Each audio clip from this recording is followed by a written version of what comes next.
Karl Marx remains one of history's most influential thinkers. Marx's most famous work, Capital, is a comprehensive analysis of capitalist production and its inherent contradictions. Split into 3 volumes, with 2 being published after his death by his friend Friedrich Engels, this video will cover Volume 1, simply chapter by chapter. Marx's ideas centered around the concept of class struggle, arguing that history is shaped by the conflicts between those who control the means of production, the bourgeoisie, and those who work for them, the working class or the proletariat. While Capital is a dense and complex work, its central arguments offer insights into the war between capital and labor throughout history and in the world around you today. The book is divided into 8 different parts, each delving into their own area of capitalist production. This video will follow the same layout and recap the key concept raised at the end of each chapter. Understanding Capital requires careful reading, but offers invaluable insights into the world around you.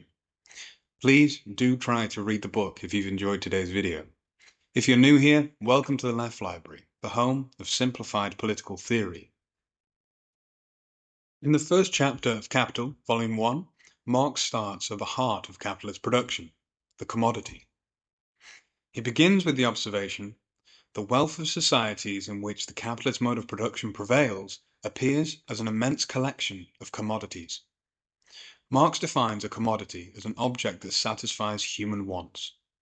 A commodity, he explains, is an object produced for exchange. It is not merely a product of labor, but one that exists to be sold in the market. For Marx, commodities possess both use value and exchange value, giving commodities a dual nature. Use value refers to the utility of a commodity, like its ability to satisfy a specific human need. For example, a loaf of bread satisfies hunger, or a coat keeps you warm. Use value is tied to the physical properties of the commodity.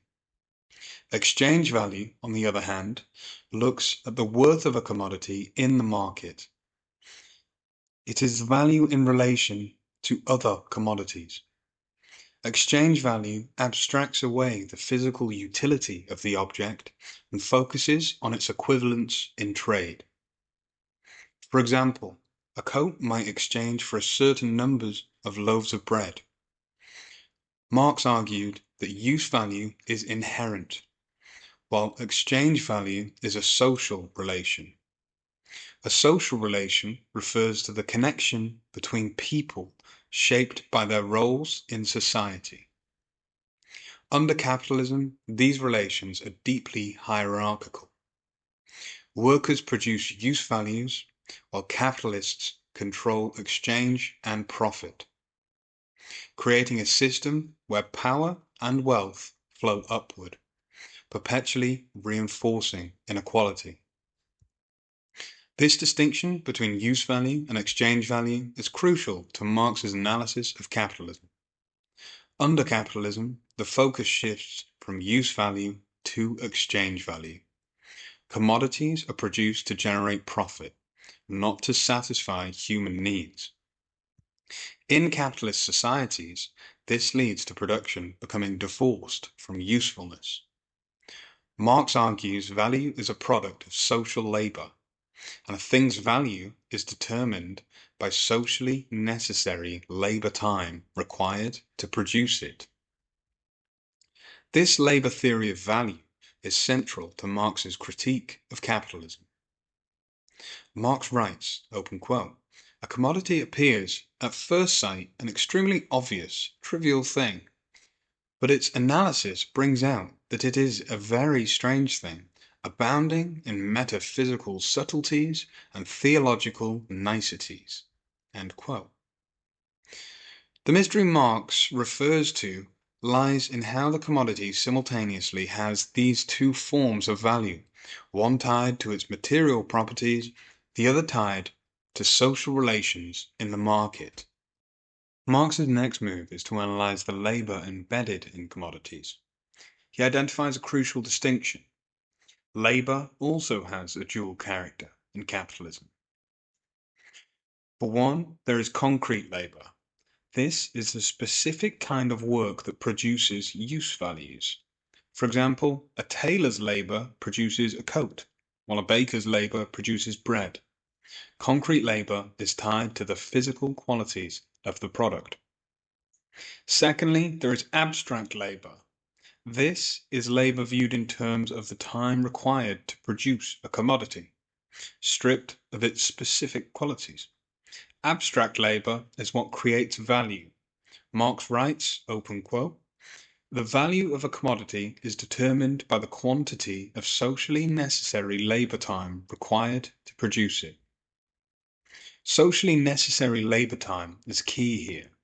It refers to the average amount of time society expects a worker to take under normal conditions and with average skill and tools.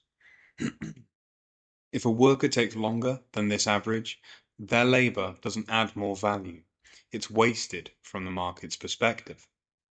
This abstraction of labor creates the possibility for commodities to be compared and exchanged on the market. From this brief understanding of labor, Marx arrives at a central insight for Chapter 1. Value is not a property of objects themselves, but a social relation. Commodities only have value because they are exchanged in a capitalist system where labor is organized in a specific way. Marx writes, open quote, "Value does not exist in objects as such, but expresses the social labor embodied in them." End quote. This means that value is not about the physical material of a product, but about the human labor that went into its production. To illustrate, imagine two products, a wooden chair and a plastic chair. Their value depends not on the materials, but on the amount of socially necessary labor time it took to produce each. This is why Marx calls value an, open quote, hieroglyphic, end quote, as it obscures the labor and social relations behind the commodity, making them seem natural and inherent rather than historical and social. Marx concludes the first chapter with one of his most famous ideas, commodity fetishism. This concept explains how commodities appear to have value as if it were an intrinsic property, rather than value being a result of human labor. He writes, open quote, "A definite social relation between men assumes, in their eyes, the fantastic form of a relation between things." End quote. This is the heart of commodity fetishism. In capitalist societies, the social relations between workers are hidden. Instead, value seems to arise from the commodities themselves. Take, for example, a smartphone. When you buy it, you don't see the labor of miners, factory workers, or even designers who contributed to its creation. All you see is the finished product with its price tag. This mystification serves capitalism by hiding the exploitation behind commodity production. It keeps us focused on the products themselves rather than the system that created them. And that brings us to the end of Part 1, Chapter 1 on the commodity. So let's round up quickly what we learned so far in Chapter 1, looking at the key concepts and definitions. So if we turn back to commodities, we define a commodity as an object produced for exchange in the market, not for personal use. Commodities have a dual nature, meaning a use value, which is the utility or usefulness of the commodity. For example, bread satisfies hunger. And then we have exchange value, which is the worth of a commodity in relation to other commodities expressed in the market. For example, $2 for one loaf of bread. Next, we looked at value. Now, defining value, that reflects the amount of socially necessary labor time required to produce a commodity, with the key takeaway there being that value is not tied to physical properties of an object, but to the human labor embedded in it. Thirdly, we looked at labour and the dual nature of labour in capitalist societies, namely, one, concrete labour, which is the specific kind of work that creates use values, for example, tailoring or baking. And secondly, there was abstract labour, which was labour considered in terms of the time required, making it possible to then compare and exchange commodities. Even easier, concrete labour creates use values and abstract labour creates value generally. Next, we looked at commodity fetishism, which the definition is the process by which commodities appear to have value as an inherent property, hiding the human labour and social relations behind said commodity. A key takeaway from commodity fetishism being capitalism masks exploitation by making value seem like the natural quality of things rather than a product of human effort. In Chapter 2, Marx shifts his focus from the internal qualities of commodities to their interaction in the market. He explores how exchange transforms commodities into expressions of social labour and how money becomes essential for this process. This chapter sets the stage for a better understanding of the role of money in capitalist society. Marx begins by stating that commodities do not exchange themselves. They require human action to bring them to the market. He writes, open quote, "In order to become a commodity, the product must be transferred to another, whom it will serve as a use value by means of an exchange. For exchange to take place, the owners of commodities must recognize two things. One, that their own commodity is a use value for others, and two, they need someone else's commodity as a use value for themselves. This mutual recognition creates a social relationship between commodity owners. Exchange, then, is not just a transfer of goods, but a negotiation of needs and values. Then, as exchange expands beyond simple barter, it becomes inefficient to directly trade commodities. A new problem arises. How do you determine the value of vastly different commodities? Marx explains that this problem is solved through the emergence of a universal equivalent. This universal equivalent eventually takes on the form of money. Money allows all commodities to be compared based on a single standard of value. Marx writes, open quote, "The direct exchange of products gives way to exchange mediated by a universal equivalent, money. Imagine a farmer with wheat who wants shoes. Instead of finding a shoemaker who needs wheat, the farmer can sell the wheat for money and use that money to buy shoes. Money simplifies exchange by acting as the common denominator." Marx emphasizes that exchange value doesn't exist on its own, but emerges from the act of exchange. Through exchange, commodities reveal their social character as products of human labor. He writes, open quote, "The value of commodities appears only in the act of exchange." End quote. This means that value is a social relation. It's not just about the object itself, but about the labor and relationships involved in its production. The price tag you see in a store doesn't just reflect the cost of materials, but the human labor that made the commodity exchangeable. Marx then explores the unique role of money in exchange. Money is a commodity like any other, but it has a special role as the universal equivalent. In a sense, money becomes the king of commodities, dominating all others. Marx writes, open quote, "Gold or silver, when serving as money, represents no longer one single commodity, but all commodities." End quote. This dominance gives money a mystical quality. It seems to possess value inherently, but in reality, its value comes from the labor required to produce it, just like any other commodity. Finally, Marx highlights a critical point.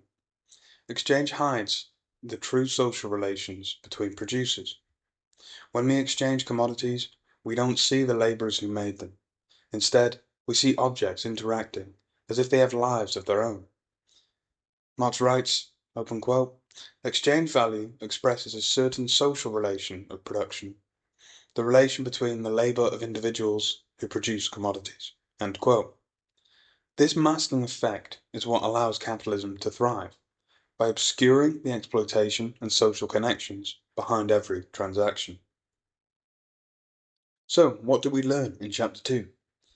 Chapter 2, Marx reveals how exchange transforms commodities into expressions of social labour. Here, money emerges as the universal equivalent, simplifying trade, but also hiding the social dynamics of production.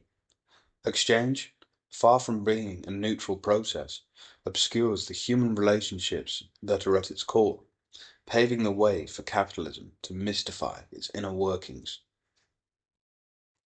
In Chapter 3 of Das Kapital, Marx explores the life cycle of commodities in the market. This chapter, The Metamorphosis of Commodities, explains how commodities move through the stages of circulation, the role of money in their transformation, and the emergence of capital as a force in exchange. Following this chapter, you'll understand the key circuits of exchange, being CMC and MCM, and why they represent two fundamentally different logics of economic activity. Marx begins this section by describing two distinct circuits of exchange. The first, CMC, standing for commodity, money, commodity, represents the exchange of goods required to satisfy needs. For example, a farmer sells wheat, which is C, for money, which is M, and then uses that money to buy a coat, which is C. In this circuit, money serves as a medium of exchange, a means to an end. Marx writes, open quote, the simple circulation of commodities, selling in order to buy, only serves one purpose: the appropriation of use values. End quote. The second circuit, MCM, which is money, commodity, money, is different. Here, the capitalist starts with money, M, buys commodities like labor and materials, C, and then sells the finished product to end with more money, which we will call M star. The goal isn't to satisfy a need in this circuit, but it is to accumulate more surplus value. Marx emphasizes, open quote, the circulation of money as capital is an end in itself. The expansion of value becomes the driving motive of the capitalist. In simple terms, CMC is selling to buy, which is for needs, and MCM is buying to sell, which is for profit. In both circuits, money plays a crucial role. It acts as the medium that allows commodities to circulate. Marx explains that money isn't just a tool, it fundamentally changes how commodities interact. For example, in the CMC circuit, money facilitates the process of exchanging two different commodities. Instead of bartering wheat for a coat directly, money acts as the intermediary. In the MCM circuit, money becomes more than a medium. It becomes capital. Its purpose isn't to circulate commodities for their use values, but to generate profit. This transformation gives money its unique power under capitalism. Marx writes, open quote, money transforms the exchange of commodities into an independent and self-sustaining process, end quote. Marx points out that the capitalist exchange circuit, MCM, is incomplete without the addition of surplus value, the final M star, which is money plus surplus, and this is what makes this circuit distinct. Here's how it works. 1. A capitalist buys commodities, like raw materials and labor, for a certain amount of money, M. These commodities are used to produce goods, which are sold for more money, which is M star. The difference between M and M star is surplus value. This is the source of capitalist profit. Marx explains, open quote, the formula MCM star is meaningless without surplus value. This increment, the surplus over the original value, is what makes capital move, end quote. This transformation is where capitalism's exploitative nature becomes clear. The creation of surplus value often involves paying workers less than the value that they produce, hiding this exploitation behind the commodity form.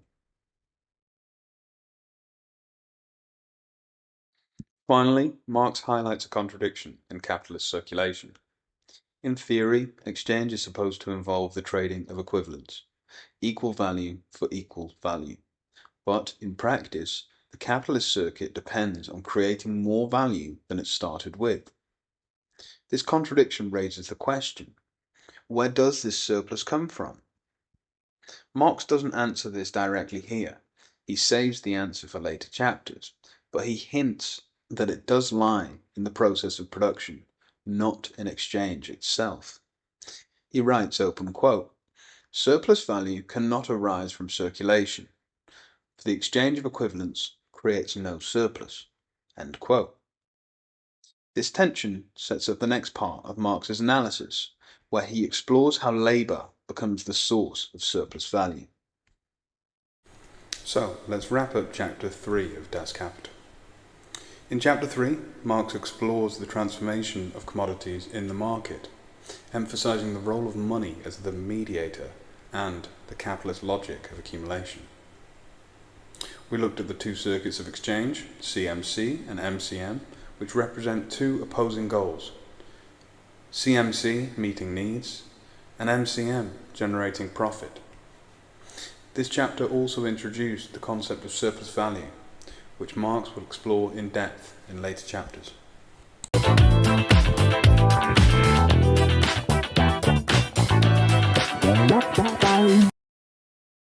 In chapter 4 of Das Kapital, Marx takes us deeper into the mechanics of capitalism by introducing a general formula for capital. This chapter explains how capital is fundamentally different from simple commodity exchange and reveals the secret behind its expansion, surplus value. Marx begins by contrasting simple commodity exchange with the circulation of capital. In simple exchange, the process follows the formula CMC. A commodity is sold for money, which is then used to buy another commodity. The goal here is to satisfy human needs. Money is just a medium. But in the circulation of capital, when the formula is reversed to MCM star, here money is used to buy commodities, which are then sold for more money, M star. The goal is not need, but profit. Marx writes, the circulation of commodities begins with a sale and ends with a purchase. The circulation of money as capital begins with a purchase and ends with a sale. This shift transforms money into capital, fundamentally changing its purpose. The key to capitalist circulation is the expansion of value. Marx refers to the surplus money in M star as surplus value. This is what separates MCM star from simple trade. Marx emphasizes, open quote, money that is capable of becoming more money, this is capital in its pure form, end quote. But here's the puzzle. If exchange is supposed to involve equivalence, equal value for equal value, how does the surplus arise? The answer isn't in the exchange of commodities, it must be found elsewhere. Marx then explains that capital isn't just a thing, it's a social relation. It represents a system where money is not used for immediate consumption, but for accumulation. This logic of endless expansion fundamentally drives capitalism. He writes, open quote, the process of capital accumulation is not an individual act, it is a social process embedded in a system, end quote. This means that capital isn't neutral. It's a tool for organizing society around profit and accumulation. As such, it shapes everything from production to labor relations. Marx also points out the contradictions inherent in the general formula for capital. On one hand, it depends on exchange being equal, trading equivalents. On the other hand, it seeks to generate surplus value, which means something more must come out of the process than went in. He writes, open quote, "Where equality reigns, surplus value cannot arise. The secret of capital must therefore be sought in the production process itself." In Chapter 4, Marx introduces the formula MCM star as the general formula for capital, showing how MCM star differs from simple exchange by prioritizing profit over needs. Also, the expansion of value, or surplus value, is the driving force of capitalism, but its source still remains hidden in this formula. Marx's next step is to expose how this surplus value is produced, a revelation that will define the rest of Das Kapital. In Chapter 5, Marx confronts a key challenge to his theory of capital. How does surplus value arise in a system of equal exchange? If commodities exchange at their true value, how can one end up with more value than they started with? This chapter tackles the apparent contradiction and sets the stage for revealing the hidden exploitation at the heart of capitalism. Marx begins by reaffirming the principle of exchange under capitalism. Commodities are traded for their equivalent value. For example, if a coat is worth 20 yards of linen, this exchange should leave neither party better or worse off in terms of value. The principle ensures fairness in the market.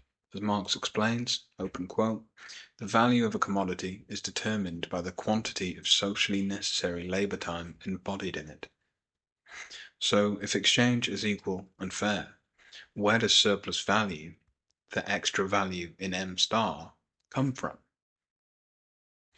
Marx then systematically dismisses the idea surplus value can arise within the act of exchange itself. He considers two possibilities. One, selling above value. Here, if a seller charges more than the commodity's value, they might gain surplus value, but the buyer loses an equivalent amount, meaning no new value is created, value is merely redistributed. And two, buying below value. Here, similarly, if a buyer pays less than the commodity's value, they gain surplus value at the seller's expense. Again, this doesn't create new value, it just shifts value around. Marx concludes, open quote, "No change in value occurs in the exchange of commodities, for they are exchanged at their value," end quote. This leaves us with a paradox. Surplus value must arise somewhere outside of the exchange itself. Now, Marx begins hinting at the solution. The commodity that generates surplus value must have a unique property. It must be capable of creating more value than it costs to produce. He writes, open quote, "For the transformation of money into capital, the owner of money must find it in the market a commodity whose use value possesses the peculiar property of being a source of value." End quote. This special commodity is labor power, the capacity of human labor to produce value. Unlike other commodities, labor power has the ability to create value greater than its own cost. For example, a worker might be paid enough to sustain themselves for 8 hours of work, but in those 8 hours, they might produce value equivalent to 12 hours of work or more. The surplus value, which is the difference between what the worker produces and what they are paid, is what drives capitalist profit. Marx doesn't fully explain how labor power generates surplus value in this chapter. He reserves that for chapter 7, but here he does make clear that the secret to surplus value lies in production, not in exchange. He writes, open quote, "Capital cannot arise from circulation, and yet it must arise in circulation. It must have its origin both in circulation and outside it. This contradiction is only resolved by understanding that labour power is commodified under capitalism. Workers sell their capacity to work, but the value they produce exceeds the value of their wages. Marx leaves us with the understanding that surplus value comes from the exploitation of labour, a theme developed in the chapters ahead. So what did we learn in chapter 5?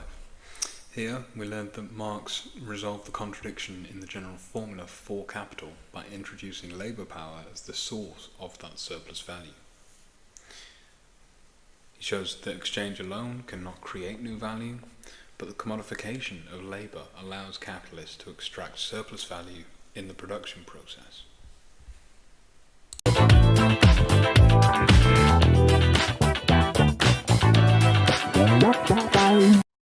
Marx begins chapter 6 by introducing the concept of labour power as a commodity. But what does that mean? Labour power is the capacity to work, a person's mental and physical ability to perform labour. Under capitalism, this capacity is bought and sold in the market like any other commodity. Marx writes, open quote, labour power, or the capacity for labour, exists only as a capacity of the living individual. It is sold only under the condition that the seller continues to live after its sale. End quote. This means the worker sells their ability to work, but not themselves. Unlike slavery, where the person is owned, in capitalism, the worker rents their labour power to the capitalist for a wage. But what makes labour power a commodity? For labour power to function as a commodity, two key conditions must exist. Number one, the worker must be free. Workers must be legally free to sell their labour power. They cannot be enslaved or owned by a single employer. And two, the worker must be forced to sell their labour power. That means that the worker must lack access to the means of production, for example, tools, land, or capital, and must sell their capacity to work in order to survive. Marx writes, open quote, the owner of labour power, instead of being able to sell commodities in which his labour is embodied, must sell labour power itself as a commodity. End quote. This dual condition creates the capitalist-worker relationship, where the capitalist owns the means of production and money, and the worker owns nothing but their labour power. Like any commodity, labour power has a value, which Marx defines as the cost of reproducing the worker's ability to work. This cost includes everything the worker needs to survive and maintain their capacity to work, such as food, clothing, shelter, and education to develop their skills. Marx explains, open quote, the value of labour power is determined by the labour time necessary for the production and reproduction of this specific article. End quote. This means the value of labour power depends on the socially necessary labour time required to produce the goods and services that a worker needs to live. The wage that a worker receives is the price of their labour power, not the value of the labour that they perform. This distinction is critical because the value of the goods the worker produces is often far greater than the wage that they are paid. What makes labour power unique among commodities is its ability to create more value than it costs. This is the key to surplus value, and it's why capitalists are willing to buy labour power. Marx writes, the use value of labour power is that it creates value. This power of creating value is what makes labour power a peculiar commodity. End quote. When a capitalist buys raw materials, they don't create value on their own, but when combined with human labour, they're transformed into commodities worth more than their original components. For example, raw cotton and machines don't produce textiles by themselves. is the worker's labour that transforms these inputs into valuable goods. When a worker sells their labour power, they're paid for its value in their wages, but the capitalists don't pay the full value of what the worker produces, as we've covered. Instead, the capitalist takes the surplus value created during the labour process. Marx writes, open quote, "The consumption of labour power, like the consumption of any other commodity, creates a new use value. The capitalist consumes labour power by setting it to work." End quote. And this is where the exploitation occurs, as the worker produces value greater than the cost of their wages, but the capitalist keeps this surplus as their profit. Unlike other commodities, labour power is consumed through the act of work. This consumption generates the value that drives capitalist profits. Marx concludes by emphasizing that the sale of labour power is the foundation of the capitalist system. This exchange defines the relationship between the two main classes, one being the capitalist who owns the means of production and buys labour power, and the second being the worker who owns nothing but their ability to work and must sell it to survive. But this relationship isn't just economic, it's deeply social and structural. Marx writes, open quote, "Capital presupposes a class which possesses nothing but its labour power, and another which owns the means of production." End quote.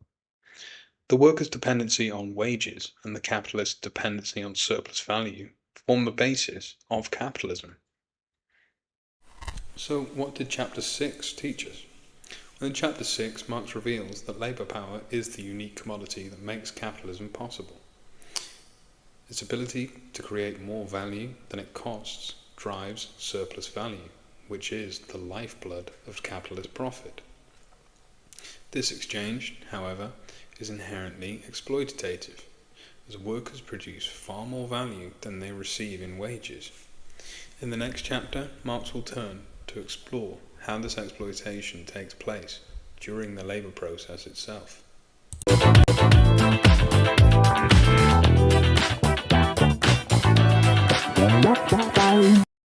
Chapter 7 begins Marx's analysis of production under capitalism. He explains how labour transforms raw materials into commodities, creating new value in the process. It's in this chapter that Marx differentiates between labour as a productive activity and labour under capitalism as a process of valorization, or creating value. Marx starts by describing the general labour process, which exists in all societies. Humans engage with nature, using tools and effort to create use values, which are objects that satisfy human needs. Marx writes, open quote, "Labour is, first of all, a process between man and nature, a process by which man, through his own actions, mediates, regulates, and controls the metabolism between himself and nature." End quote. For example, a carpenter transforms raw wood into a table. This process involves three key elements. One, the worker, who provides physical and mental effort. Two, the means of production, which are the tools and materials used in production. And three, the object of labour, that is, the raw materials being transformed, for example, wood into a table. Under capitalism, the labour process doesn't just produce use values, it produces value. Specifically, it produces more value than was originally invested in the production process. This transformation is called valorization. And here's how it works. 1. A capitalist buys raw materials and pays for labour power. 2. The worker uses those materials to produce goods with a value greater than the combined cost of labour and materials. And 3. That difference is surplus value, which the capitalist claims as profit. Marx explains, open quote, "The process of valorization transforms money into capital," end quote.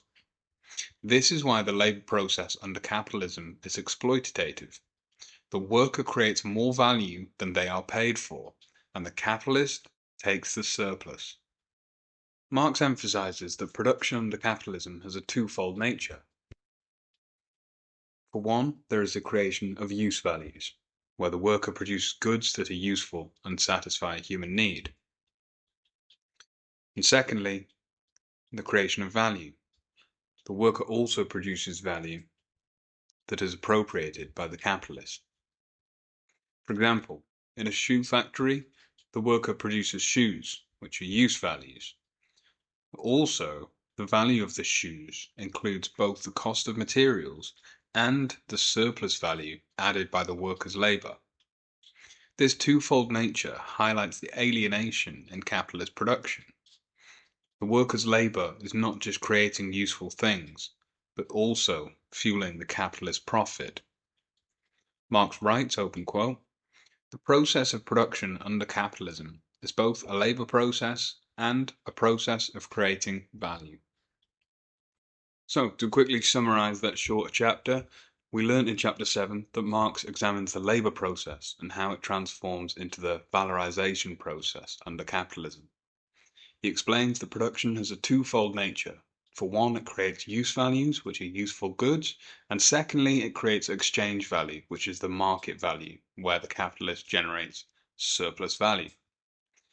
While labor produces useful things in any society, under capitalism it also produces surplus value, which we know now is the source of capitalist profit. The key insight here is that workers create more value than they are paid for, and this difference is captured by the capitalist as surplus value. This exploitation is the defining feature of capitalist production and the engine of capital accumulation. In chapter 8, Marx introduces two key components of capital in the production process. One, constant capital, and two, variable capital. These categories explain how value flows and grows under capitalism. Constant capital refers to the value of the means of production, so raw materials, machinery, tools, etc. This value doesn't change during production. It is transferred unchanged to the final product.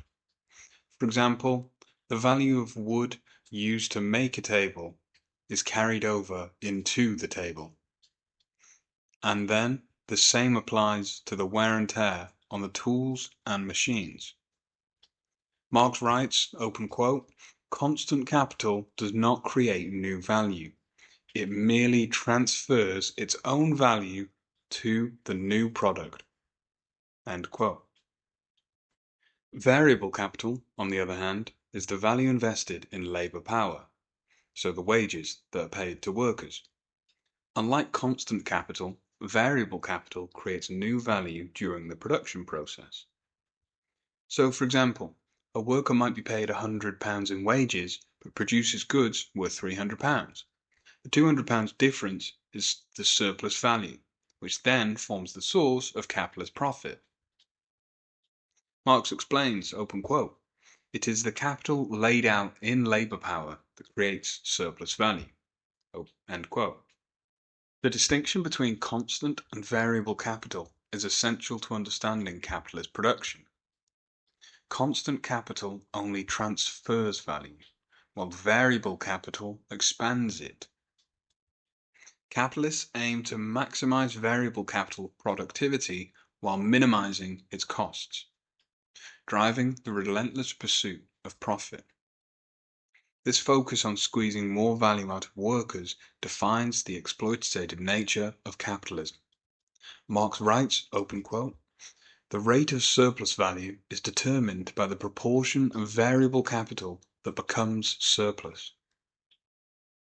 In chapter 9 of Das Kapital, Marx dives deeper into the rate of surplus value, which is a critical measure of capitalist exploitation. This chapter explains how surplus value is calculated, the relationship between necessary labor and surplus labor, and how these dynamics define the capitalist mode of production.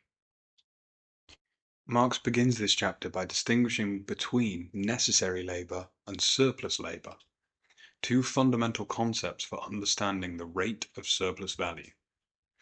For one, there is necessary labour, and this is the proportion of the working day where the worker produces value equivalent to their wages. In other words, it's the labour time required to cover the worker's cost of living. And two, there is surplus labour. This is the portion of the working day where the worker produces value beyond the cost of their wages. This is surplus value, and this is what the capitalist keeps as profit. Marx writes, open quote, "The surplus labour of the worker over and above the necessary labour time costs the capitalist nothing, yet it creates surplus value for him." Imagine a worker's day split into two halves. In the first half, they work to earn their wages. In the second half, they work purely to generate profit for their employer. In the next section, Marx introduces a crucial formula that expresses the rate of surplus value, a mathematical representation of exploitation under capitalism. This formula helps us understand how much surplus labour workers perform compared to the labour they're actually paid for. The formula for the rate of surplus value is written as surplus value divided by variable capital. So S prime equals S divided by V. Here the S stands for surplus value, which is the value created by the worker that exceeds the cost of their wages, and V stands for variable capital, the wages paid to the worker. In plain terms, this formula measures how much unpaid labour a worker performs relative to how much they are paid. Marx writes, open quote, "The rate of surplus value is an exact expression of the degree of exploitation of labour power by capital." End quote. Marx then emphasizes that the length of the working day is central to determining the rate of surplus value. The capitalist aims to extend surplus labour time without increasing wages, while workers struggle to limit their working hours. There are two main strategies for increasing surplus value. One, by extending the working day. So by increasing the hours worked, the capitalist can increase the surplus labour time directly. And secondly, there's intensifying labour. By increasing productivity, the capitalist can extract more value in the same amount of time. Marx writes, open quote, "The capitalist is constantly trying to prolong the working day, while the worker resists this encroachment." End quote.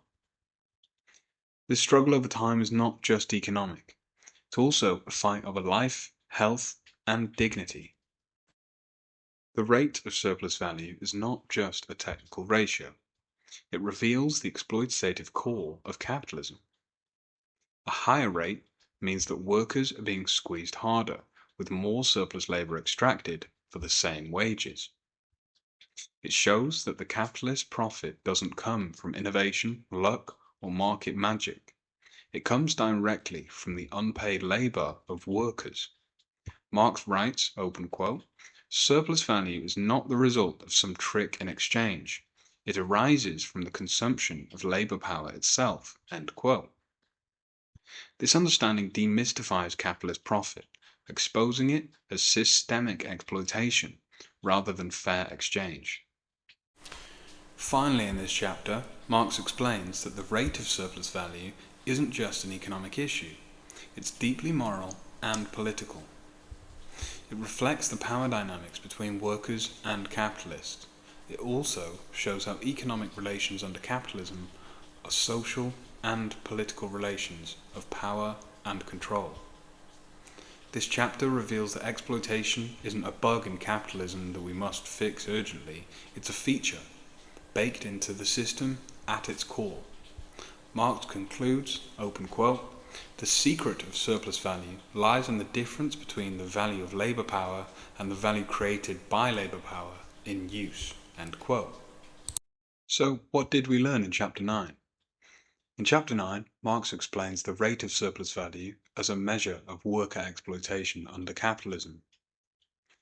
Through the relationship between necessary labor and surplus labor, and the formula S divided by V, Marx reveals how the working day becomes a battleground for control over labor time and profit. This chapter demystifies profit, showing it as the direct result of unpaid labor time. And in the next chapter, we'll be diving into how the capitalist system organizes labor time to maximize surplus value extraction. In chapter 10, The Working Day, Marx dives into one of the most intense battlegrounds of capitalism, time itself. This chapter explores how the capitalist tries to extend and intensify the working day to extract maximum surplus value, while workers fight to limit their hours and protect their own well-being. Marx begins by asking a seemingly simple question. How long should the working day be? At first glance, the answer seems obvious. It should last as long as necessary to produce value that covers the workers' wages, their necessary labor, and generates profit for the capitalist, their surplus labor. But there is a problem. For the capitalist, there are no natural limits to the working day. Every extra hour worked is an opportunity to extract more surplus value. Marx writes, open quote, "Capital is dead labor, which, vampire-like, lives only by sucking living labor, and lives the more labor it sucks." End quote. The worker, on the other hand, has physical, emotional, and social needs. They must eat, sleep, and have time for family, rest, and leisure. This sets up a fundamental conflict, where 1. The capitalist wants to maximize the working hours, but 2. The worker wants to limit them.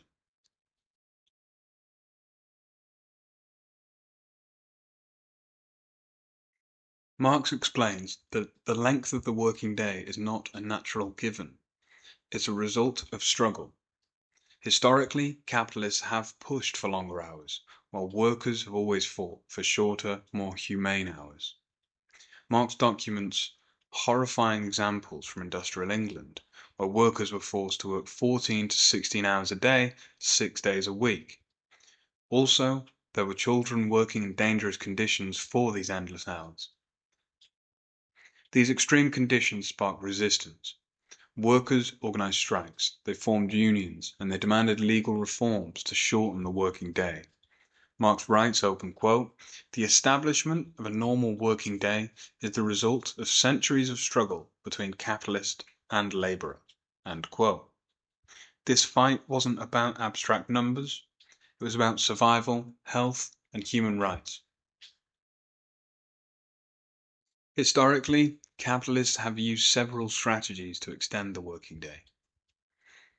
Firstly, there is the outright lengthening of hours, which is just increasing daily or weekly working hours without increasing wages. Secondly, there was overtime, which is the demanding of additional hours beyond the standard working day. And 3, there was shift work, introducing multiple shifts to keep factories running 24/7. All of these strategies aim to maximize surplus labor time without raising the cost of wages. Marx writes, open quote, "Capital takes no account of the health and longevity of the worker unless society forces it to do so." End quote. For capital, the worker is just another input, cost to be minimized, and a resource to be drained. The demand for the 8-hour workday became a central rallying cry for the labor movement of the time. The famous slogan emerged, open quote, 8 hours for work, 8 hours for rest, and 8 hours for what we will, end quote. Workers recognized that limiting the working day wasn't just about rest. It was about reclaiming their humanity from a system that treated them like machines. Through organized resistance, strikes, and legislation, workers eventually forced governments to introduce laws regulating the working day. However, Marx warns us that these victories are never permanent. Capital is always searching for new ways to circumvent these limits, whether through unpaid overtime, informal labor, or technological intensification. Marx writes, open quote, "The worker's time is the capitalist space for growth." End quote. In Chapter 10, to round up, Marx shows us that the struggle over the working day is the heart of the capitalist system's contradictions. Time is not just money, it's life. Capital seeks to stretch time to extract more surplus value, while workers fight to reclaim their hours, their health, their dignity, and their human rights with shorter working days.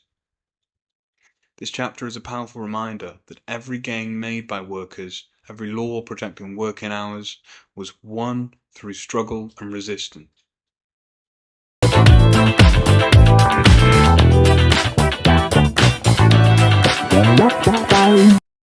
Welcome back to the Left Library.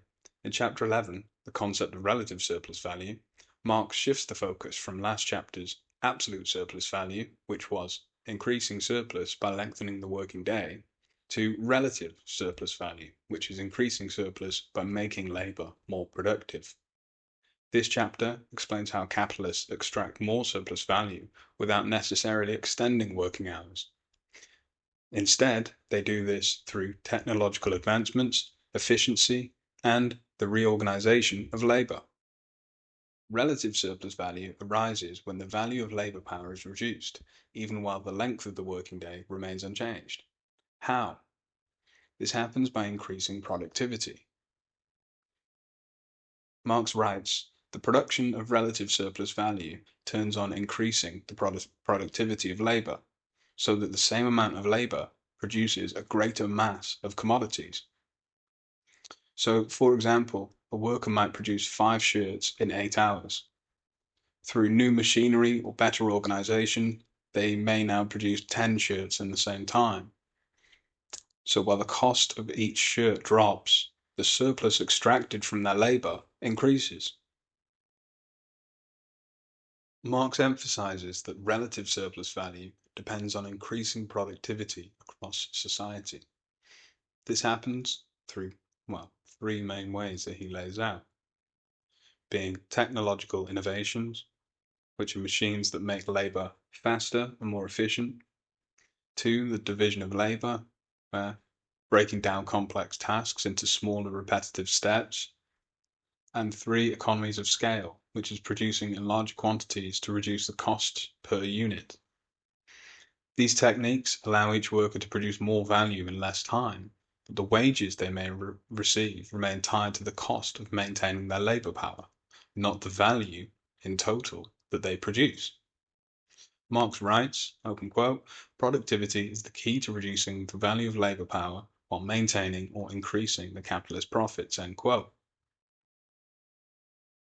The capitalist drive for relative surplus value also impacts the cost of workers' survival by making basic goods like food, clothing, and shelter cheaper through increased productivity. The value of labour power decreases. If the cost of bread, for example, is reduced through mass industrial baking, a worker's wage might not need to increase because their cost of living has gone down. Marx explains, open quote, the value of labour power depends on the value of the commodities required for the worker's subsistence, end quote. But here's the catch. While the cost of living might decrease, the amount of surplus value extracted increases. This causes the gap between what workers produce and what they're paid to grow wider. Next, Marx highlights that the pursuit of relative surplus value drives constant productivity increases, but that this comes at a cost. Workers face intensified exploitation as they're pushed to produce more in the same amount of time, often at the expense of their own health. Meanwhile, technological advancements displace skilled labour, creating job insecurity and constantly widening inequality. While productivity grows, the benefits go to the capitalist class, leaving workers with stagnant wages and worsening conditions. Marx concludes, open quote, the more productive the worker, the more he becomes a slave of the system, end quote. So what did we learn in Chapter 11? Here, Marx introduces relative surplus value as the capitalist tool for extracting more profit without extending the working day. By increasing productivity, cheapening necessities, and driving technical innovation, capitalists reduce the value of labour power while maximising surplus value. However, this drive comes at a human cost: intensified work, job insecurity, and forever growing inequality. In the next chapter, Marx will explore how the division of labour and the manufacturing processes are central to increasing productivity and consequently relative surplus value. In chapter 12, Marx explores how the division of labour and the rise of manufacturing revolutionised production under capitalism. This chapter examines how breaking tasks into specialised roles increases productivity while also alienating workers from their labour. At the end of this chapter, you'll understand why the division of labour is central to capitalist production and how it intensifies exploitation. So, what is the division of labour? The division of labour refers to breaking down the production process into smaller, specialised tasks performed by different workers. Instead of one person making an entire product, each worker focuses on a single step. For example, in a workshop making pins, one worker draws out the wire, another cuts it, and another sharpens it at the end. Marx writes, open quote, "The division of labour simplifies each task, allowing the capitalist to extract greater productivity from the workforce." End quote. This specialization has two major effects. One, it increases productivity because workers can focus on mastering one specific task.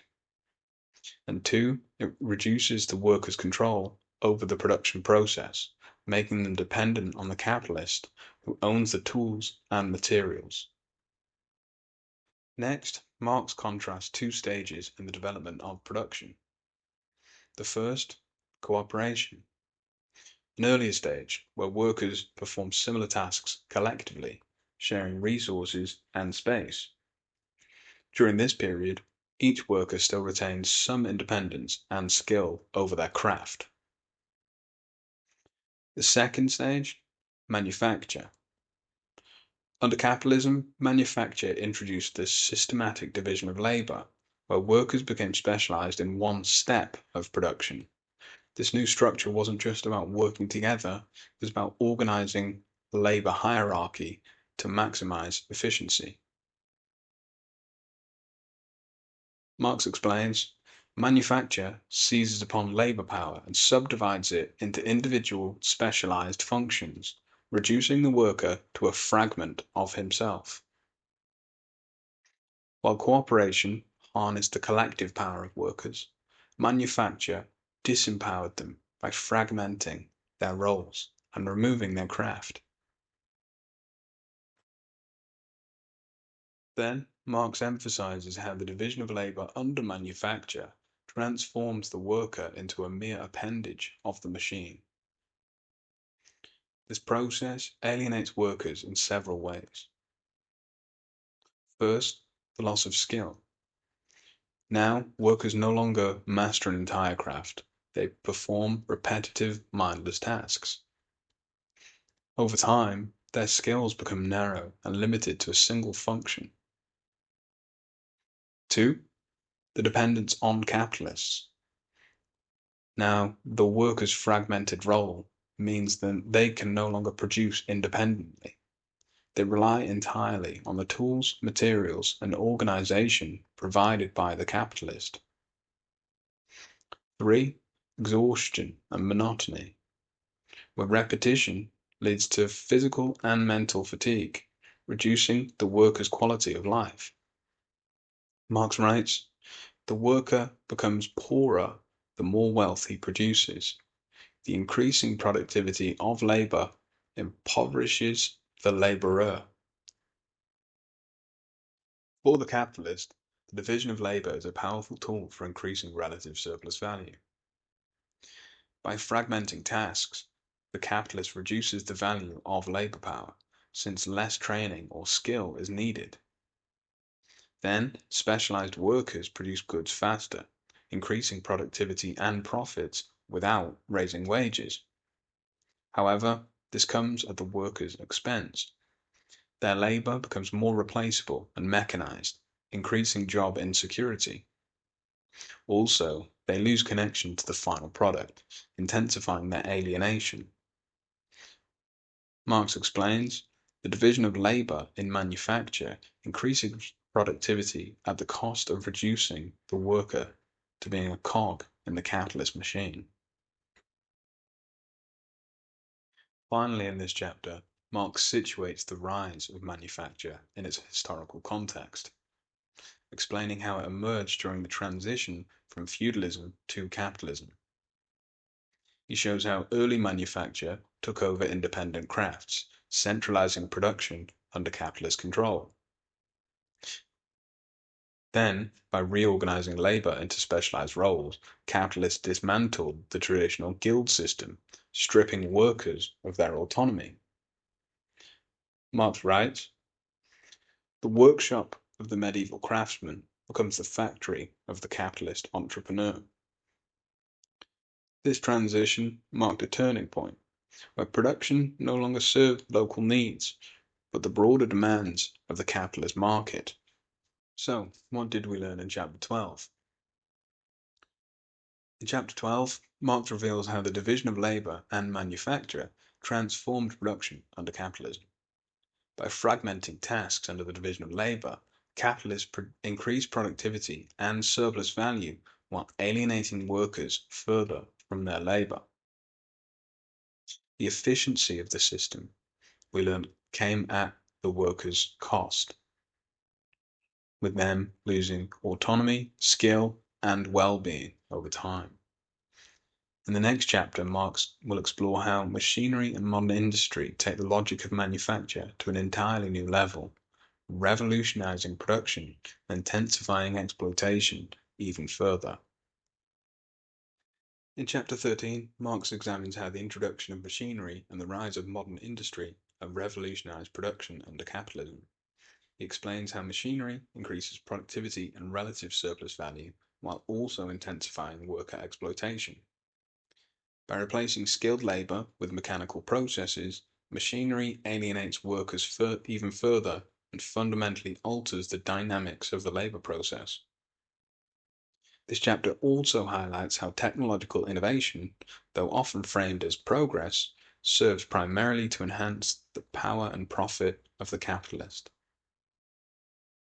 Marx begins by describing how machinery transforms the production process.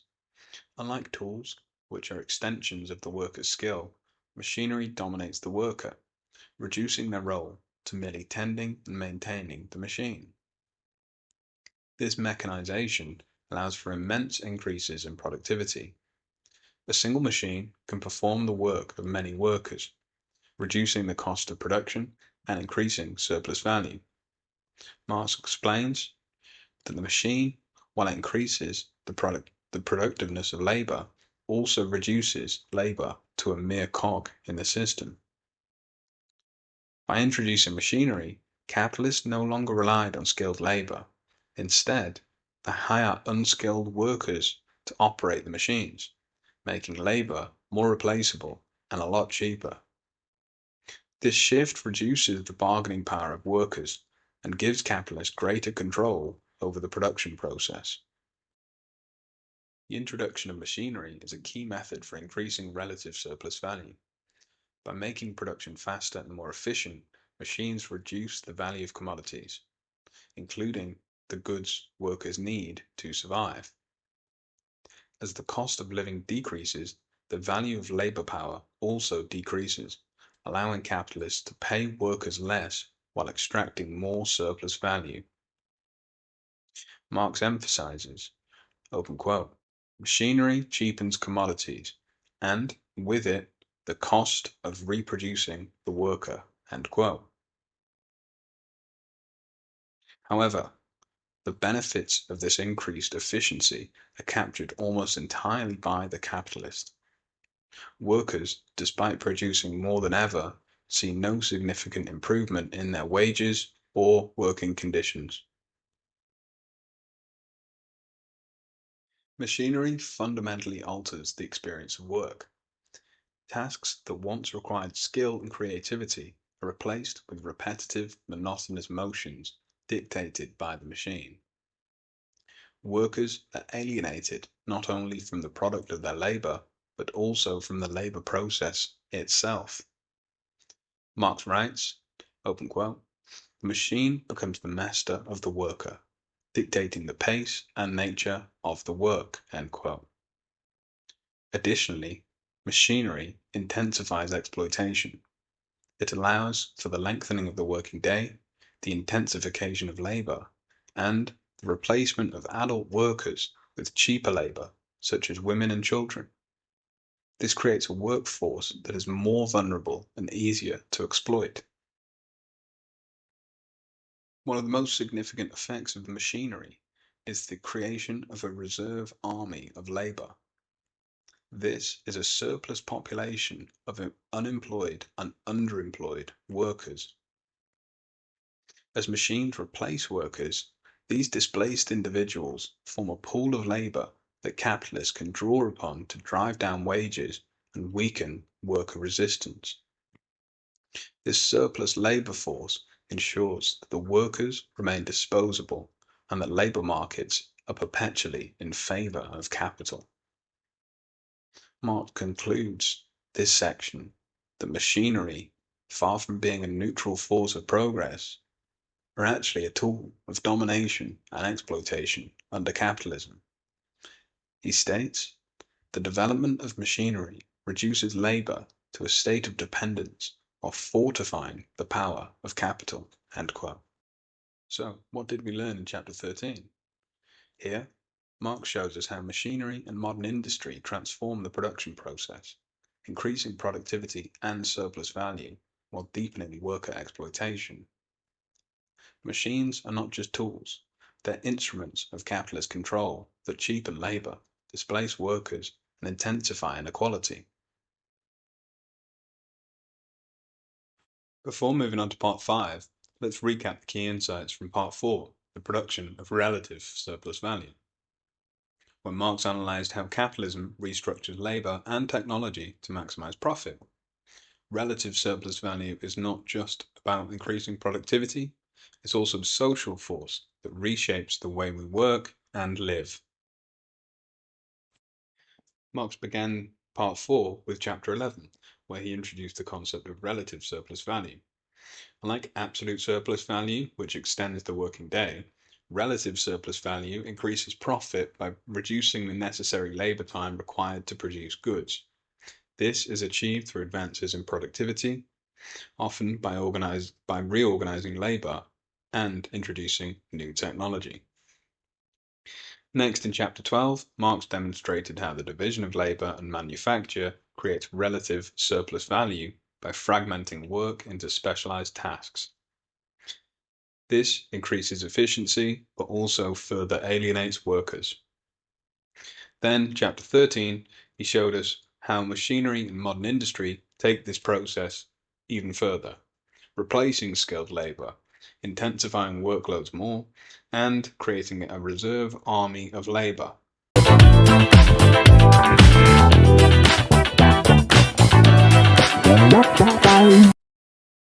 In chapter 14, Marx brings together the concepts of absolute surplus value and relative surplus value, showing how they interact within the capitalist system. While absolute surplus value is generated by extending the working day, relative surplus value arises from increasing productivity through changes in the production process. Here, Marx explores how these two forms of surplus value are combined and manipulated by capitalists to maximize profit, offering a deeper insight into the exploitative core of capitalism. Marx begins by revisiting the definitions of absolute and relative surplus value. One more time, absolute surplus value is created by lengthening the working day, forcing workers to perform more labor without a proportional increase in pay. In contrast, relative surplus value arises from shortening the necessary labor time through productivity gains, allowing more of the working day to become surplus labor. Marx explains, absolute surplus value arises from extending labor time, while relative surplus value arises from reducing the value of labor power. These two forms of surplus value are not mutually exclusive. In fact, capitalists often combine them. For example, a factory owner might introduce machinery to increase productivity, which is relative surplus value, while simultaneously demanding longer hours or overtime, which is absolute surplus value. The combination of these methods ensures that surplus value extraction is maximized throughout the production process. Marx highlights that in the early stages of capitalism, absolute surplus value was the primary method of increasing profit. Capitalists extended the working day as much as possible, often beyond the physical and mental limits of workers. Marx describes the brutal conditions of early industrial capitalism, where workers, including women and children, were subjected to relentless exploitation. However, as labor movements gained strength and laws were introduced to limit the working hours, the reliance on absolute surplus value diminished. Capitalists turned to relative surplus value as their main strategy, focusing on productivity improvements and technological advancements to extract more profit within a limited working day. Next, he shows how relative surplus value became the dominant method of profit generation as capitalism matured. By reducing the value of labor power through mechanization and the division of labor, capitalists could extract more surplus value without extending the working day.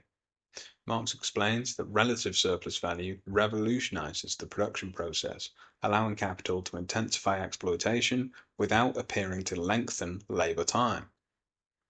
This shift also reflects the adaptability of capitalism.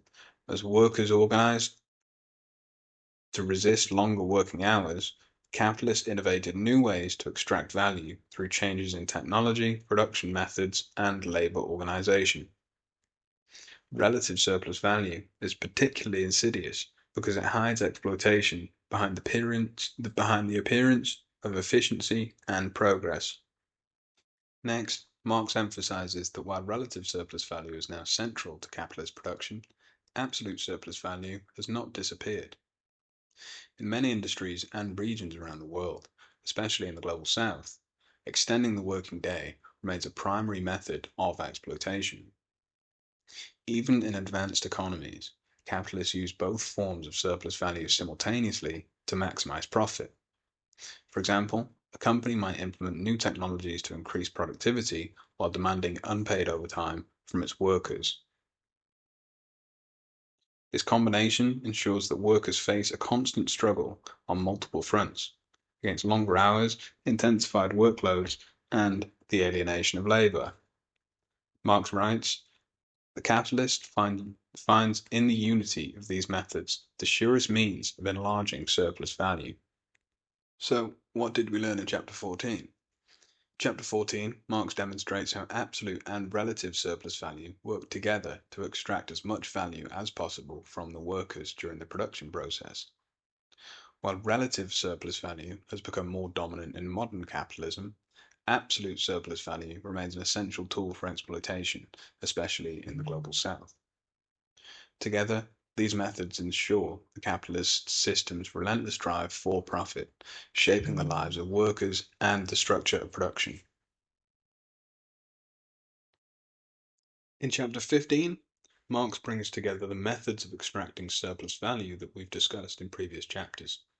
He examines how both absolute surplus value, which is extending the working day, and relative surplus value, which is increases in productivity, are not actually separate, but work together within the capitalist system to maximize profits. This chapter explores the relationship between the two methods, showing how they complement each other to intensify exploitation of the worker and further the capitalist drive for accumulation. Marx begins by reiterating that absolute surplus value is generated by extending the working day, forcing workers to work longer hours without a corresponding increase in wages. In contrast, relative surplus value is produced by increasing the productivity of labor, typically by introducing new technologies, better organization of work, or innovations in machinery. But Marx explains that these two forms of surplus value are not mutually exclusive, but are often combined in capitalist production. For example, a capitalist might extend the working day, which is absolute surplus value, while also introducing new machinery, which is relative surplus value. This is to make labour much more efficient. This combined strategy allows capitalists to extract even more surplus value from workers without significantly raising their wages. Marx writes that the extension of the working day and the development of machinery are two ways to increase the surplus value of capital. Capitalists use both methods to maximize profits, exploiting workers on multiple fronts. By combining both methods, capitalists have the flexibility to adjust to changing market conditions, intensifying exploitation whenever possible. Marx then looked at the historical development of these methods. In the early stages of capitalism, absolute surplus value was the dominant form of exploitation. Capitalists simply lengthened the working day as much as possible, often at the expense of workers' health, family life, and well-being. This was particularly true during the Industrial Revolution, when factory owners took advantage of weak labor laws to push workers to extreme lengths. However, as workers organized and won victories such as the 8-hour workday, capitalists shifted their focus to relative surplus value. The rise of machinery, technological advancements, and the organization of labor allowed capitalists to continue extracting surplus value without needing to increase working hours. Relative surplus value became more dominant as productivity improvements allowed capitalists to maintain or increase profits despite legal restrictions on labor time. Marx notes that this shift is indicative of capitalism's adaptability. When one method of exploitation becomes constrained, whether by legal reforms, worker resistance, or market conditions, the capitalist system shifts to another, ensuring that surplus value extraction continues. The combination of absolute and relative surplus value deeply impacts workers. While absolute surplus value increases the length of the working day, relative surplus value intensifies the working day without physically extending it. Workers find themselves in an increasingly difficult position. They must work longer hours or produce more in the same amount of time, all while wages remain stagnant or decline. Technological innovations and greater productivity, while they may reduce the cost of goods, do not benefit workers in the same way. Marx writes, the development of machinery reduces labor to a state of dependence, while fortifying the power of capital. This intensification leads to greater alienation. Workers no longer see the product of their labor as a result of their own effort. They are simply a part of a process controlled by capital. The division of labor and mechanization of production reduced their role to that of an appendage to the machine. Worker autonomy diminishes while capitalist profits rise. Marx concludes this section by emphasizing that both forms of surplus value are essential to understanding how capitalist exploitation functions. The interaction between absolute and relative surplus value is the driving force behind capital accumulation, where capitalists extract as much value as possible from labor while minimizing costs.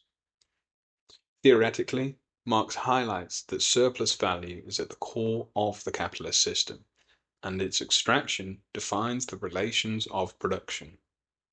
While capitalists may tout technological progress as a benefit to society, it serves primarily to increase capitalist profits, not to improve the conditions or work life of the workers. Marx writes that the capitalist mode of production is not just about producing goods. It is about producing value through the exploitation of labor. In the next chapter, we'll turn to explore how capital accumulation works, looking at how surplus value is converted into more capital and fuels the expansion of the system.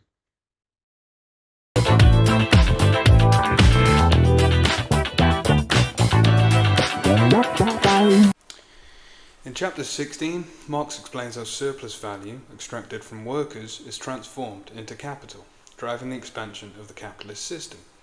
This process, called capital accumulation, is central to how capitalism grows and perpetuates itself. Marx reveals that surplus value doesn't just enrich individual capitalists, it becomes the fuel for an ever-expanding cycle of exploitation, innovation, and profit. By the end of this chapter, you should understand how the profits extracted from labour are reinvested to sustain and deepen the capitalist system. Marx begins by describing the self-expanding nature of capital. Surplus value, once extracted from workers, is reinvested into production as additional capital. This creates a cycle where profits are continuously turned into more investments, which in turn generate more surplus value, or profit. Marx writes, "Capital is value in motion, perpetually seeking to expand itself." The steps in this cycle are: number 1, surplus value is extracted from workers during the production process. 2, this surplus is reinvested in the form of constant capital and variable capital. And 3, the expanded capital generates even more surplus value in the next production cycle. This reinvestment allows the capitalists to grow their enterprise, producing on larger scales and extracting even more surplus value from an expanded workforce. In the accumulation process, constant capital and variable capital play distinct roles. Constant capital facilitates production, but does not create new value. Variable capital, on the other hand, is the portion of capital spent on labor power. As we've seen, it's the labor that generates surplus value. Marx emphasizes that the capitalist must carefully balance these two components to maximize surplus value. A factory that invests too much in machinery without enough workers will fail to generate profits, while a workforce without sufficient tools or materials cannot be productive. This interplay between constant and variable capital is central to understanding how capital accumulation functions. Marx explains, open quote, "The reproduction of capital requires the continuous renewal of the conditions for extracting surplus value," end quote. Next, Marx reveals that capital accumulation is only possible because of the exploitation of labor. Surplus value, the lifeblood of accumulation, is extracted from the unpaid labor of workers. The more surplus value extracted, the greater the capital available for reinvestment. This creates a feedback loop where the accumulation of capital leads to greater exploitation. This process also explains why capitalists are driven to continually expand production. To remain competitive, they must accumulate more capital than their rivals, which means extracting more surplus value. Marx notes that this relentless drive for accumulation is not a personal choice, it's an inherent feature of the capitalist system. Marx writes, "The self-expansion of capital requires the continual exploitation of labor power, which becomes the foundation of all capitalist growth." Marx then shows that this process of accumulation has profound social consequences. As capital expands, the power of the capitalist class grows, while workers become increasingly dependent on their system for their survival. The reinvestment of surplus value leads to the concentration of wealth in the hands of a few, deepening inequality and solidifying class divisions. Additionally, the expansion of capital often results in the creation of, as we outlined in previous chapters, a reserve army of labor, a surplus population of unemployed or underemployed workers. This reserve army allows capitalists to suppress wages and maintain control over the working class as workers face increasing competition for limited jobs. Marx concludes, the accumulation of capital is the central mechanism by which the dominance of capital over labor is perpetuated. So what did we learn in chapter 16? Here, Marx explained that capital accumulation is the driving force behind the capitalist system. By reinvesting surplus value into production, capital expands and perpetuates itself. This process deepens worker exploitation, widens economic inequality, and solidifies the power of the capitalist class. In the next chapter, Marx will turn to explore how surplus value circulates within the economy, further analyzing the dynamics of capitalist expansion. In chapter 17, Marx explores the circulation of surplus value within the capitalist economy. He analyzes how surplus value, created in production, moves through different stages to sustain and expand the system of capital accumulation. This chapter looks at how value transitions from commodities to money and back into production, revealing the dynamics and contradictions of capitalist circulation. Next, Marx explains that surplus value, once created in the production process, must circulate to be realized. This movement occurs through the circuit of capital, where the value transitions through three interconnected stages. 1. Production, where surplus value is created during the exploitation of labor in the production process. 2. Exchange, where commodities are sold for money, where the surplus value embedded in them is realized. And 3. Reinvestment. Money is used to purchase new means of production and labor power, restarting the cycle of exploitation and production. This cycle ensures that surplus value not only sustains capital, but also allows it to expand. Marx writes, circulation is the movement that transforms surplus value into the engine of accumulation. Marx then emphasizes that surplus value remains potential until commodities are sold in the market. The act of exchange is crucial for surplus value to be realized as money, which can then be reinvested into production. However, this reliance on exchange introduces vulnerabilities. If commodities cannot be sold, surplus value cannot be realized, disrupting the cycle of capital. Overproduction, where too many commodities flood the market, highlights this contradiction within the system.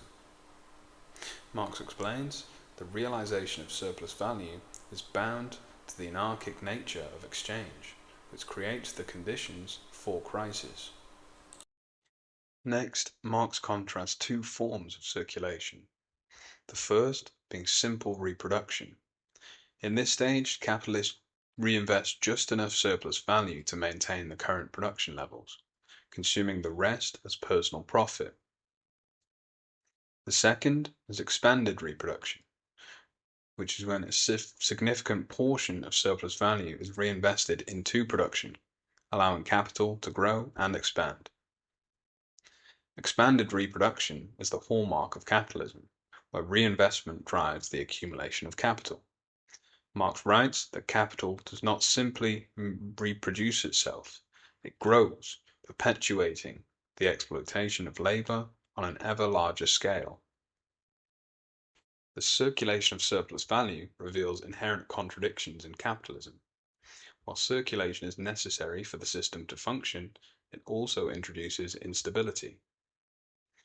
This can materialize in different ways, such as market dependency, where capitalists depend on finding buyers for their commodities, making the system vulnerable to market fluctuations and crises of overproduction, or is in class imbalances, where workers, as the primary consumers, are often paid too little to afford the commodities that they produce, limiting the effective demand and creating bottlenecks in circulation. Marx notes that these contradictions are not accidents, they're intentionally built into the system. He writes, the very mechanisms that sustain capital also create the conditions for its periodic crises. So, to summarize chapter 17, Marx reveals here how the circulation of surplus value is both the lifeblood of capitalism and a source of its instability. The movement of surplus value through production, exchange, and reinvestment drives the accumulation of capital while exposing the contradictions inherent in the system. Next, Marx will delve into the mathematical formulas that express these dynamics, offering a more technical analysis of surplus value and its role in capitalist production. In chapter 18, Marx presents the mathematical formulas that express the dynamics of surplus value within the capitalist system. These formulas not only quantify the exploitation of labor, but also help us to understand how surplus value is distributed and reproduced. By breaking down the relationships between labor time, wages, and surplus value produced, Marx provides a technical framework for analyzing the exploitation inherent in capitalism. Marx begins by reviewing the fundamental equation for the rate of surplus value, which was covered earlier. This measures the degree of the exploitation of labor and is shown as the rate of surplus value equals surplus value divided by variable capital. Surplus value represents the value created by unpaid labor, and variable capital represents the wages paid to the workers. This ratio shows how much surplus value is extracted relative to the wages paid. For example, if a worker produces £200 of value but are only paid £100, the surplus value is £100. This means workers perform as much unpaid labor, which is surplus labor, as they do paid labor, which is necessary labor.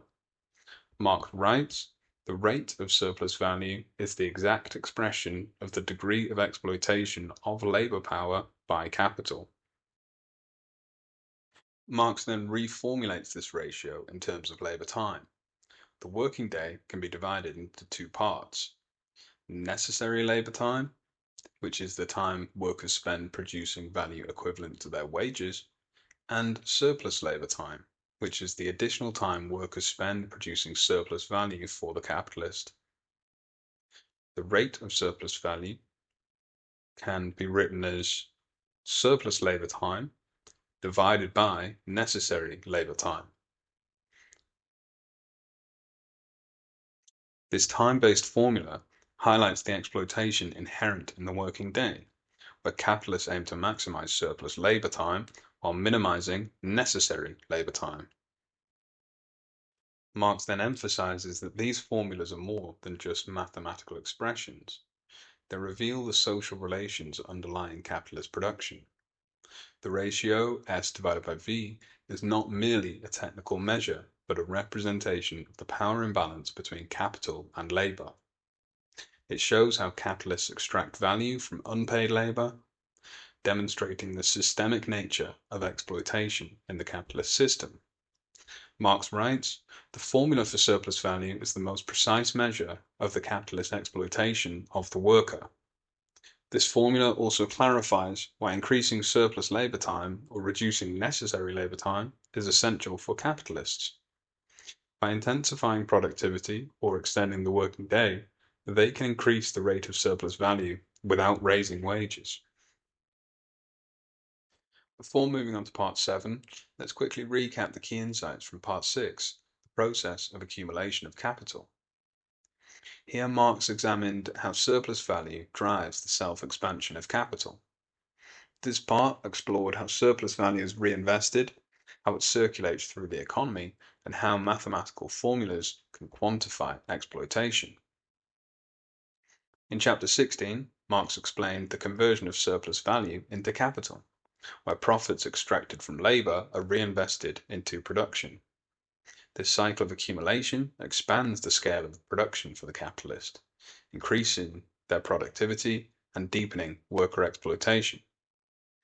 Marx emphasized that accumulation is not just about maintaining the system, it's about growing it, perpetuating capitalism's relentless hunger for expansion.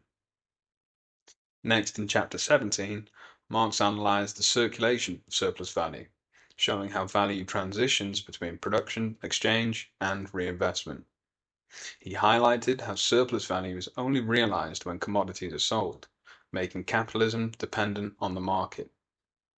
This dependency introduces contradictions, such as overproduction and underconsumption, which create instability and crises within the capitalist system. In chapter 18, Marx provided the mathematical formulas to work out the rate of surplus value. This expresses the degree of exploitation the worker feels quantitatively. These formulas reveal how surplus value is extracted through the imbalance between necessary labor time and surplus labor time, giving us a precise way to measure the power dynamics between capital and labor.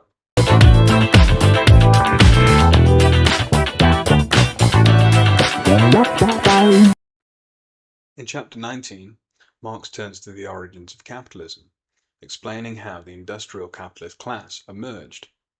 He explains that capitalism did not arise naturally or peacefully. Rather, it was forged through a process of expropriation, coercion, and violence.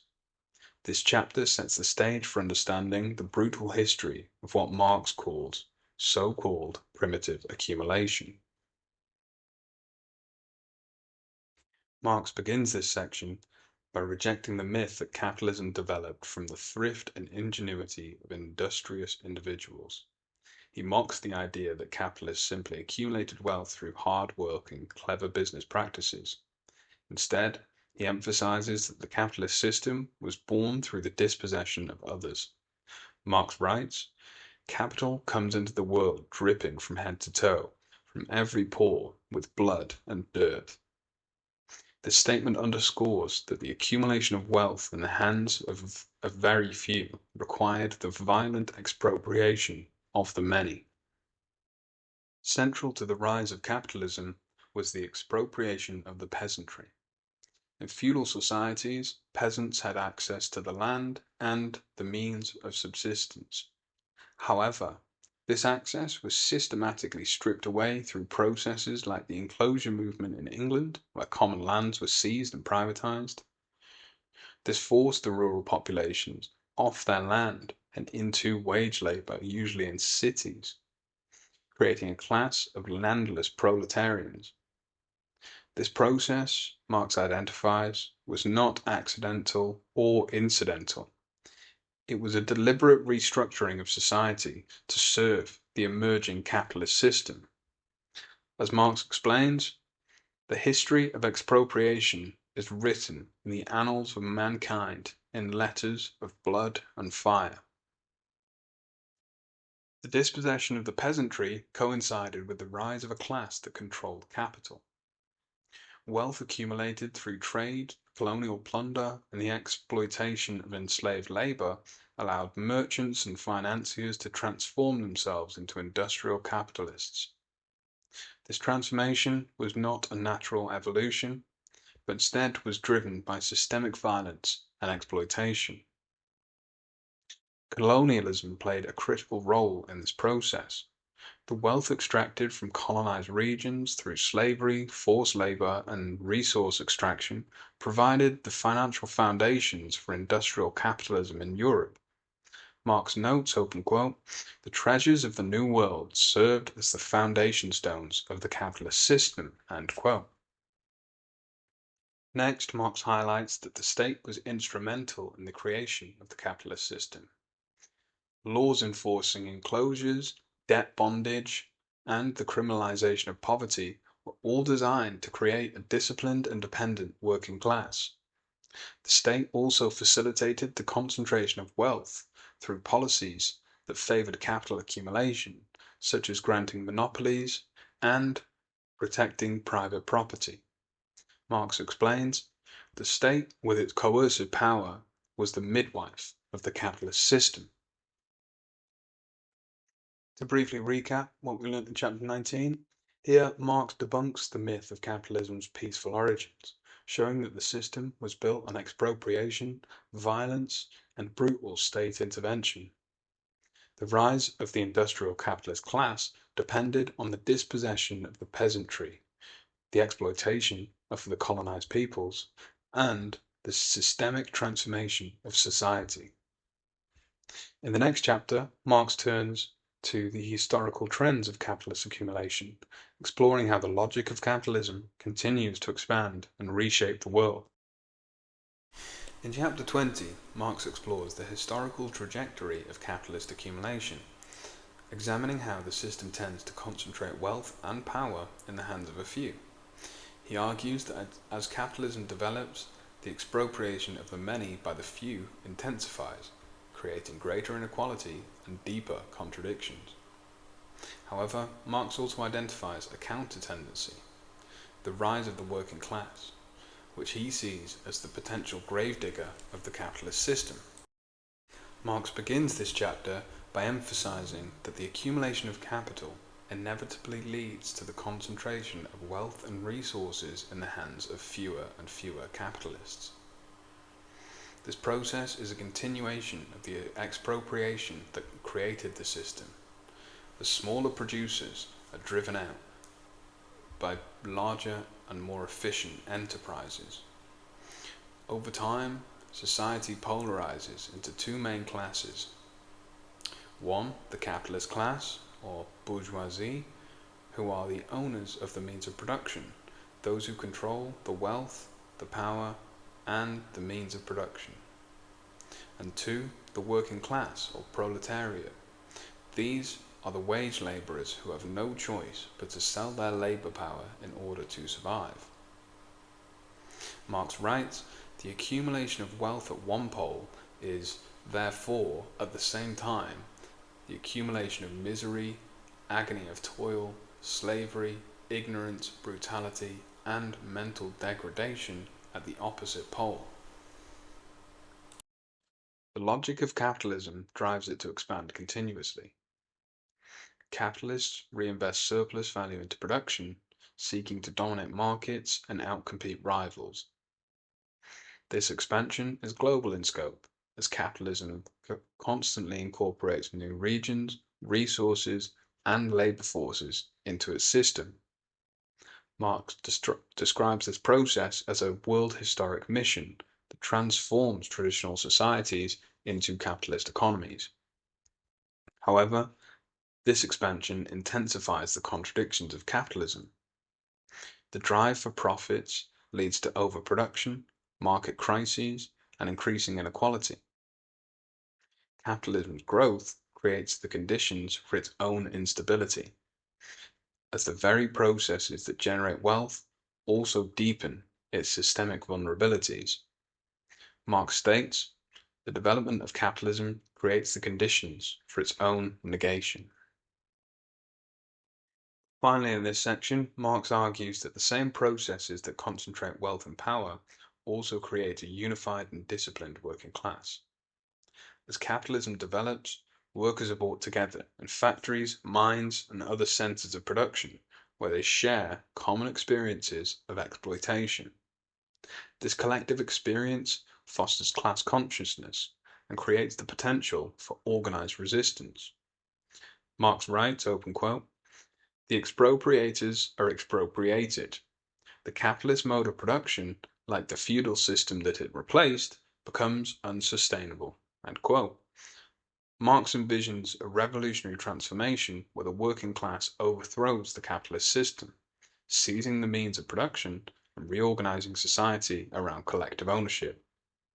This is not an inevitable outcome, but a possibility born from the contradictions of capitalism itself. So, to quickly review chapter 20, here Marx reveals the historical tendencies of capitalism, the concentration of wealth, the expansion of exploitation, and the deepening contradictions that risk destabilizing the system. At the same time, he identifies the revolutionary potential of the working class, which emerges as both a product and the potential destroyer of capitalism.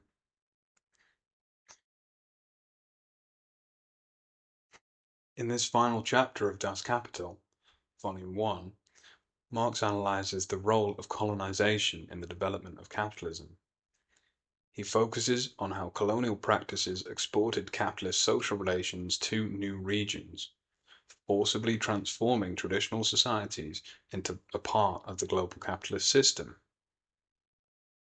Marx here also critiques the justifications for colonization, exposing how it served the interests of capital accumulation at the expense of indigenous populations.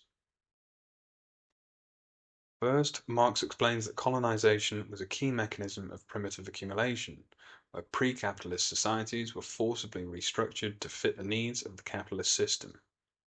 Lands were seized, indigenous populations were dispossessed, and traditional communal forms of property were destroyed.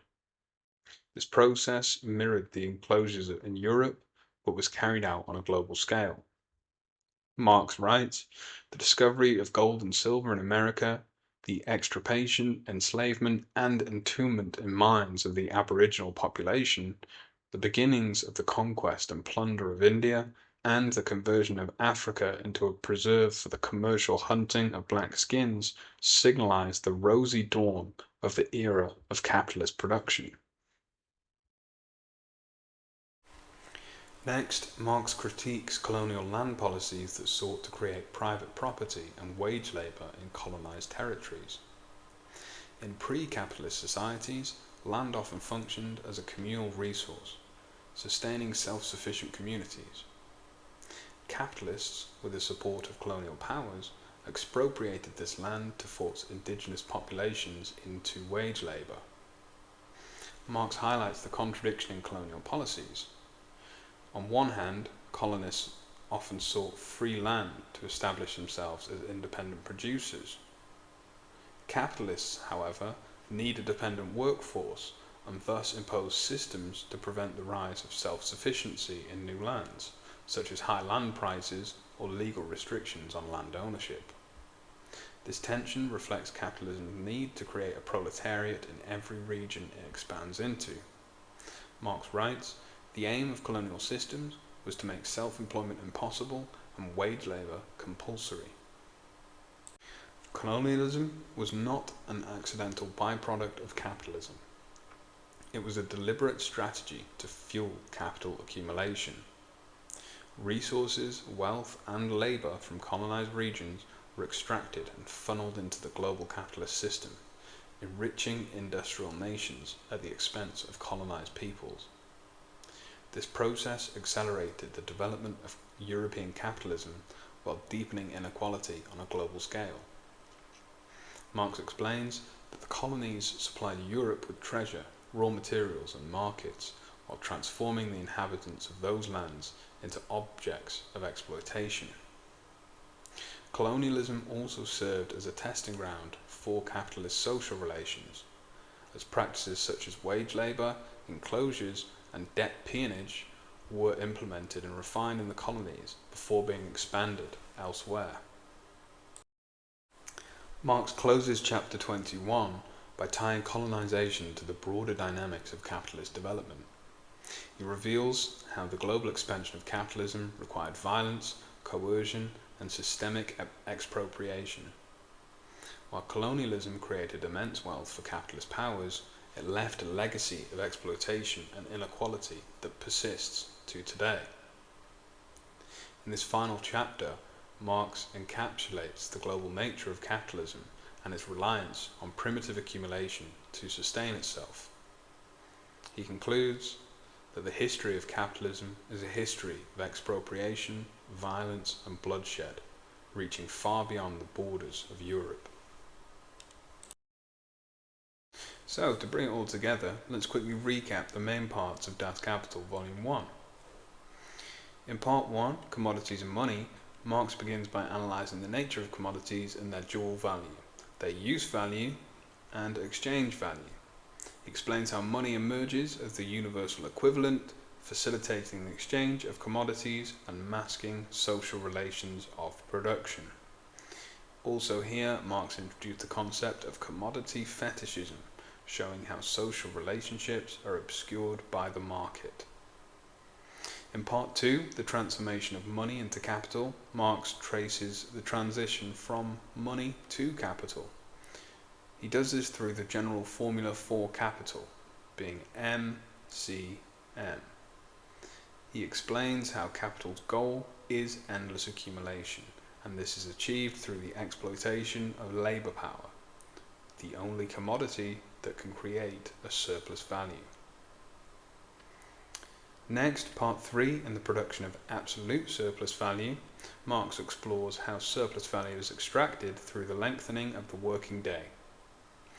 In this part, he examines the valorization process, the roles of constant and variable capital, and how surplus value is mathematically expressed as a ratio of unpaid to paid labour. In this part, the working day becomes the battlefield where capital and labour clash perpetually over time. Next, Part 4, on the production of relative surplus value, Marx shifts his focus to productivity. He shows that by reorganizing labour through the division of labour, manufacture and machinery, capitalists shorten necessary labour time, increasing their share of profit without increasing the length of the working day. In part 5, Marx explains how absolute and relative surplus value are combined in capitalist production, whether by lengthening the working day or intensifying productivity. Capitalists use every method available to extract more value from labour. In part 6, Marx analyses how surplus value is reinvested to expand production, creating the cycle of capital accumulation.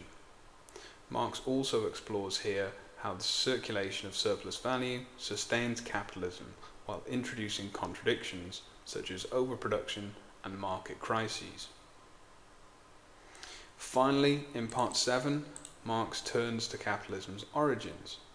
He debunks the myth of peaceful development, showing how violence, dispossession, and colonialism created the conditions for the capitalist system to thrive. From the enclosure movement to global colonization, Marx reveals how capitalism's history is rooted in exploitation. And that's everything from us. This has been the Left Library, covering Das Kapital Made Easy, Volume 1. If you've enjoyed, please do leave us a like, subscribe, or comment to let us know some of your thoughts about it. Thank you again for watching, and we'll see you next time.